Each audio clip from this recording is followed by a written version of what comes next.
Good morning, everyone. So today we are gonna learn a new lesson about limits, and it's chapter 2, lesson 5. The title is Limits Involving Infinity. So you can open your book, page 53, 52. Open your book, page 52. So the objective of this lesson is to find the limits of function where the x becomes infinity or the limit is infinity. Okay, so basically there are two objectives that we want to achieve today, and both are involving infinity and limit. So the first one is when the x approaches infinity,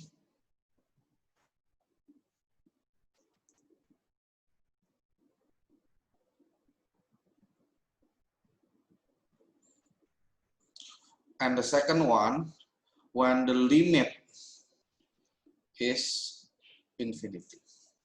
Okay, so I'm gonna teach you later what does infinity mean. So if you look at the example case on your book, I'll read it on page 52. Suppose the demand of doctors in a particular community has increased. The number of people who choose to pursue this career will increase to meet the demand. After a while, there may be too many doctors, causing the number of people who want to enter the medical profession to decrease. Eventually, the number of doctors stabilizes, says, at 1,000. This steady state value is the limit of the number of doctors as time approaches infinity. So, given the graph like this, and then actually this is time,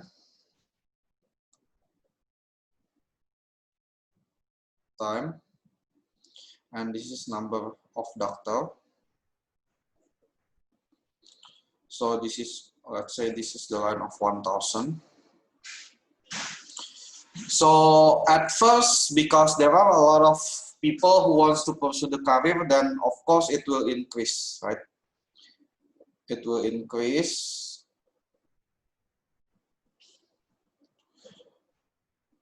until a point that it reaches 1,000, and then it keeps increasing.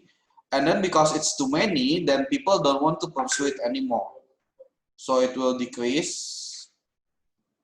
And then because then apparently eventually it needs more doctor, it will increase and keep doing like this until at a certain point it stabilizes at 1,000. So in this case, if the number of doctor is the fx, then we can say that the limit of fx as the x approaches infinity is equal to 1,000. So this is the first case. This is the first case where the x approaches infinity. The second case is when the limit is infinity. Now the sample case is on the second paragraph, page 53. You can visualize another type of limit involving infinity by imagining you are pointing a flashlight straight at a wall. Look at the figure 2.5b. If you begin to turn with the flashlight in your hand, the length of the light beam, L, increases. When the angle of x is pi over 2 radian, which is 90 degrees, the beam is parallel to the wall, so its length becomes infinity. The graph will show that when x equals pi over 2, it becomes infinity. Again, the same case where I'll draw the graph first. If this is the length, no, this is the angle of, this is the angle, and this is the length. So at first, when it goes straight to the wall, I mean perpendicular to the wall, of course it will be the shortest, right?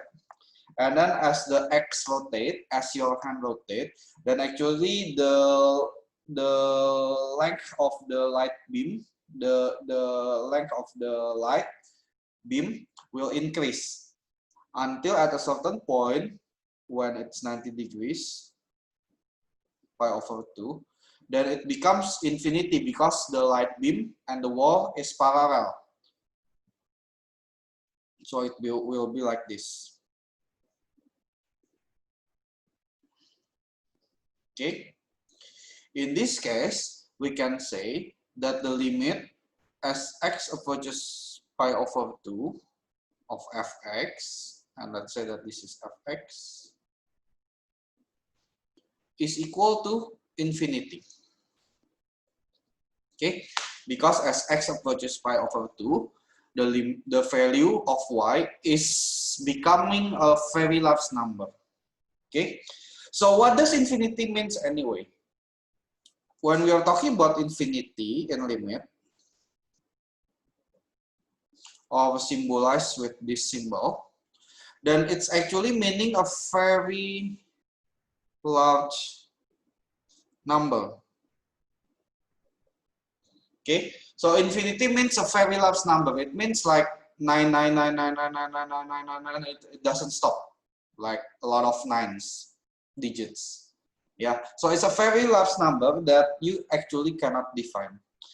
So that's the meaning of infinity. Now now there is something important that I really want to address to you. Look at the page 53, the last paragraph. Note that the infinity symbol does not stand for a number. So this is not a number. It just represents the fact that the value of fx increases without bound. I mean, increases as large as possible as the x gets closer to a certain number. Like in this case, when the x gets closer to pi over 2, then actually the value of the y is increases into a very large number, right? So it doesn't represent a number. It just shows that actually it's getting larger without bound. Be careful to use this symbol infinity only in conjunction with limits, because the equal sign connects the two numbers. It is not correct to write the statement like f of 2 is equal to infinity. Now, if I have fx equals 1 over x, okay, then the value of 0 is undefined.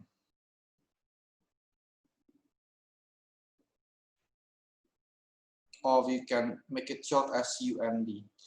Now, the common mistake that people do outside Cahaya Bangsa, of course, is when they say that f of 0 equals infinity. So this is a wrong concept. You cannot say that f of 0 is equal to infinity, because infinity is not a number. You cannot say that f of 0 is equal to infinity. You can say that it is undefined. You have to say that it is undefined. I will make it wrong if you answer the exact value of a function as an infinity. Now the limit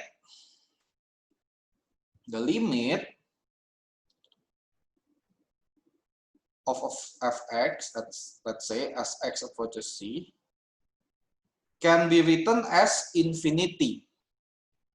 Now a limit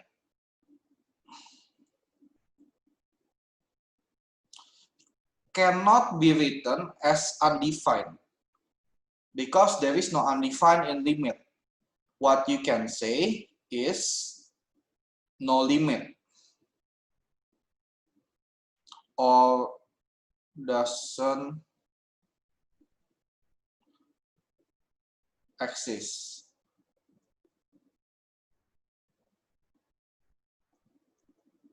Okay, so if we are talking about exact value of a function, you have to write undefined. You cannot say infinity. And when you're talking about a limit, you cannot say undefined. You have to say no limit, or doesn't exist, or infinity. Okay, I hope that's clear. Now let's look at the example 2. on your book, page 56. Now, given a graph there, it's a piecewise function, and then let's evaluate the value of the limits there.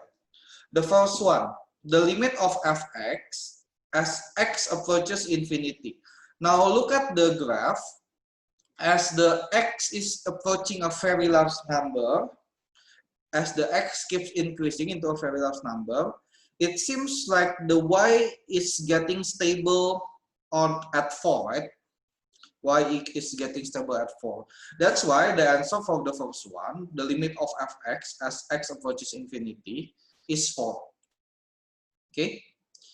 And then the next one is when x approaches 3 from the left.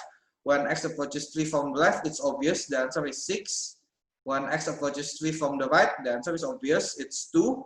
And if I ask you what's the limit of fx as x approaches 3, the answer is doesn't exist or no limit, because the left side limit and the right side limit, they approach different value, different number.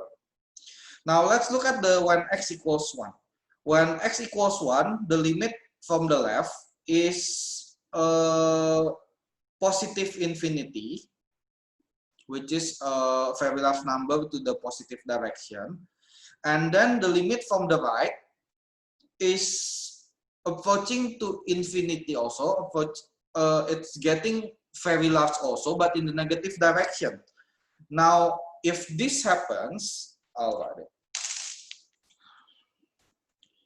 So, if the limit of fx as x approaches 1 from the left is equal to infinity, but the limit of x approaches 1 from the left, from the right of fx is approaching negative infinity, then it follows the concept that we have learned so far, that we can conclude that the limit of x approaches 1 of fx does not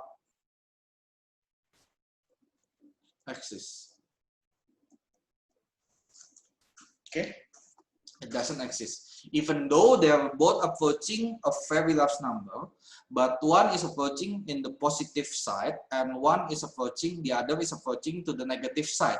So we say that it's actually approaching a different number. Okay, and then when x equals 0, the fx is obviously equal to 4. And when x approaching negative infinity, it means the x is increasing to the negative side, to the left of your coordinate axis.